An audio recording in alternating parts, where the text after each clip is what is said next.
बहुत समय पहले राजस्थान के भानगढ़ राज्य में रत्नावती नाम की एक अत्यंत सुंदर राजकुमारी रहती थी। उसकी सुंदरता के चर्चे दूर दूर तक फैले हुए थे। कहा जाता है कि जो भी उसे एक बार देख लेता, उसकी मोहक छवि कभी नहीं भूल पाता। एक दिन राजकुमारी अपनी सहेलियों के साथ राज्य के प्रसिद्ध मेले में गई।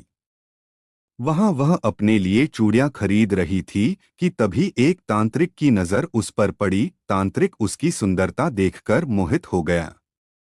वह मन ही मन रत्नावती को पाने की चाह में पागल हो उठा डॉट। लेकिन वह जानता था कि एक राजकुमारी किसी तांत्रिक से कभी प्रेम नहीं करेगी।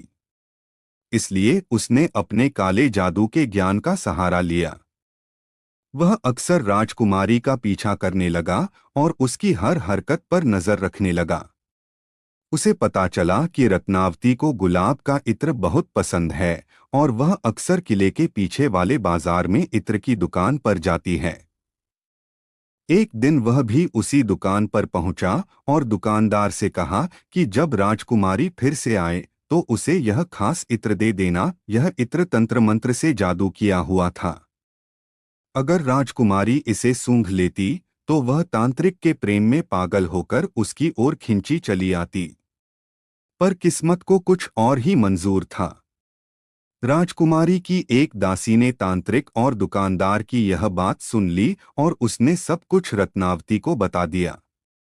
2 दिन बाद जब राजकुमारी इत्र लेने दुकान पर पहुंची तो उसने वह इत्र ले तो लिया, पर उसे सूंघने के बजाय पास रखे एक बड़े पत्थर पर फेंक दिया। जादू के प्रभाव से वह पत्थर तांत्रिक की ओर तेजी से खिंचा चला गया और उसे कुचलकर वहीं मार डाला। मरते मरते तांत्रिक ने राजकुमारी और पूरे भानगढ़ राज्य को भयानक श्राप दे दिया, जिस भूमि पर मेरा रक्त गिरेगा वह हमेशा के लिए वीरान हो जाएगी। और धीरे धीरे उसका श्राप सच साबित हुआ। भानगढ़ की रौनक खत्म होने लगी। लोग बीमार पड़ने लगे, कई रहस्यमय ढंग से मारे गए और आखिर में पूरा राज्य वीरान हो गया। राजकुमारी रत्नावती भी कुछ समय बाद रहस्यमय परिस्थितियों में मारी गई।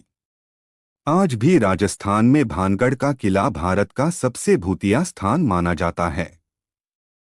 सरकार ने वहां सूर्यास्त के बाद प्रवेश करने पर पाबंदी लगा रखी है। लोगों का कहना है कि रात के अंधेरे में वहां से अजीबोगरीब आवाजें आती हैं, मानो आज भी तांत्रिक का श्राप हवा में गूंज रहा हो।